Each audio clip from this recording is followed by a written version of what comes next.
Thank you. So I just wanted to respond to the last question. You did mention the role of technology in climate change, tackling issues regarding climate change. So I think around that, there is something called Internet of Things, things like smart meters. There are things we can, as individuals can do on our own.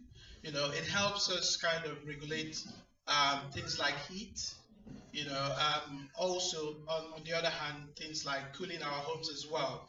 It helps you maintain energy efficiency in your home, because when we talk about climate change sustainability, if we are not energy efficient, you know, we are, you know, tackling climate change as well. We are contributing to, you know, carbon emission and greenhouse gases, which you know, evidence has showed us that by 2050, our climate, our environment will be 2 to 3 degrees centigrade hotter.